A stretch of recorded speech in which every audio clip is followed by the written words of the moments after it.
पिछले हफ्ते World Health Association ने WHO ने एक मीटिंग कराई थी जिसमें I participated as a president of confederation of medical association of Asia and Oceania. उसमें स्कूल रीओपनिंग के बारे में पूरा डिस्कशन था। तो सबसे पहला निष्कर्ष ये था कि बच्चों में एक से दूसरे को फैलने के चांसेस बहुत कम है। नंबर 2, लेकिन टीचर्स को और स्टाफ को पूरे चांसेस हैं। तो उन्होंने कहा था कि टीचर्स पूरी प्रिकॉशंस लेंगे, मास्किंग की एंड फेस शील्डिंग की अगर ज़रूरत है तो, और ग्लविंग की depending upon the countries requirement उसके साथ में। फिर उन्होंने कहा था कि जो डिस्टेंसिंग है बच्चों का वो डेस्क का डिस्टेंसिंग होगा। मास्क के ऊपर में वो नॉन कमिटेड थे, वो कहते थे कि वो कंट्री टू कंट्री डिसाइड करें।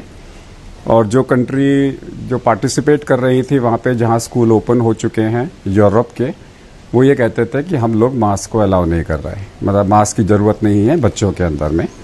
आज मैंने करीबन 1000 स्कूल के प्रिंसिपल्स के साथ में मैंने मीटिंग करी थी, टीचर्स के साथ में। इसी पॉइंट ऑफ व्यू से हमने डिस्कशन किया था। तो जो रिस्क है स्कूल के माध्यम से बाहर पेरेंट्स का है जो खड़े हैं, जो बच्चों को लेने आ रहे हैं, बच्चों को लेने जा रहे हैं, और वो सोशल डिस्टेंसिंग का पालन नहीं करते, जो पेरेंट्स हैं उनसे बीमारी फैल सकती है। हॉस्पिटल का जो स्टाफ है, स्कूल का जो स्टाफ है, उससे बीमारी फैल सकती है, टीचर्स से बीमारी फैल सकती है। अभी तक ये कहना कि बच्चों से बच्चों को होता है, इसके बारे में कोई स्ट्रांग एविडेंस नहीं है।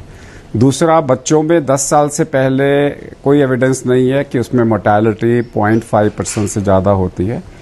थर्ड, बच्चों में जो स्पेशली चैलेंज्ड हैं या फिर वो बच्चे जिनको कोई अंदरूनी बीमारी है, उनके बारे में ये बोला गया है कि वो स्कूल नहीं जाएंगे, वो घर से काम करेंगे। बाकी हेल्दी बच्चे जा सकते हैं। जो घर में बच्चे 2 साल से कम हैं उन्हें मास्क नहीं पहनाना बिल्कुल भी, और स्पेशली चैलेंज बच्चों को मास्क के बारे में सोचना है। वो शेयर डिसीजन है between the doctor and the child उसके साथ में।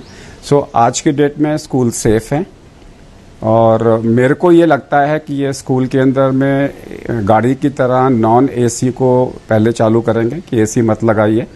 जैसे पहले इन्होंने AC ट्रेन चालू करी, फिर चेंज करके अब नॉन AC कर दिया। सो मेरे को लगता है कि नॉन AC स्कूल्स को ये चालू करेंगे और सोशल डिस्टेंसिंग के साथ चालू करेंगे। जो स्पेशली चैलेंज चिल्ड्रन हैं या हाई रिस्क चिल्ड्रन हैं वो घर से पार्टिसिपेट करेंगे। सावधानी यह है कि जो आपको मेन सावधानी है वो है असेंबली के अंदर में, या कुछ दिनों के लिए हो सकता है असेंबली ना हो, और इसके अलावा जो आपका पीरियड जो रिसेस का पीरियड होता है वो मल्टीपल होंगे, एक बारी में ज़्यादा बच्चे बाहर ना निकलें। और नेक्स्ट इंपॉर्टेंट चीज़ जो होगी वो ये है कि स्कूल के बाद में जैसे ही घंटी बजी वो सीधा घर जाएंगे, स्कूल में नहीं रुकेंगे, एक्स्ट्रा क्लासेस नहीं होंगी, और बच्चों को आपस में मिलने के लिए कैंटीन के बारे में ये था कि कैंटीन में कोई नहीं बैठेगा, वहाँ पे सिर्फ ड्राई फ्रूट्स मिलेंगे। ड्राई मतलब है पैकेट फूड्स। आप जाइए, खरीदिए, सोशल डिस्टेंसिंग के साथ में वहाँ बैठ के आप खाना नहीं खाएंगे। तो ये इंटरनेशनल गाइडलाइंस थी। अब भारत सरकार क्या गाइडलाइन तैयार करती है वो पता लगेगा, लेकिन मैं वो बता रहा हूँ जो पूरे वर्ल्ड के स्कूल्स के अंदर में जो खुल रहे हैं उसके अंदर जो गाइडलाइंस वो यही है। पेरेंट्स पार्टिसिपेट ना करें, आएँ, पिकअप करें और जाएं। और जो अपने जो उसके बारे में जहाँ तक बसों का सवाल है, दे वर साइलेंट, दे सेड बच्चों का एक से दूसरे को इन्फेक्शन नहीं होता। तो वो वाली प्रिकॉशन जो बड़ों में है कि 20 से ज़्यादा बच्चे नहीं बैठ सकते, यहाँ पे बच्चे 20 से ज़्यादा बैठ सकते हैं। इसका कोई एविडेंस आज की डेट में सॉलिड एविडेंस नहीं है कि बच्चों से बच्चों को हो रहा है। इसका जो है बच्चों से बूढ़ों को, बुजुर्गों को हो सकता है, इसलिए बच्चे जब बुजुर्गों के पास जाएंगे तो बुजुर्गों को मास्क पहनाना जरूरी है।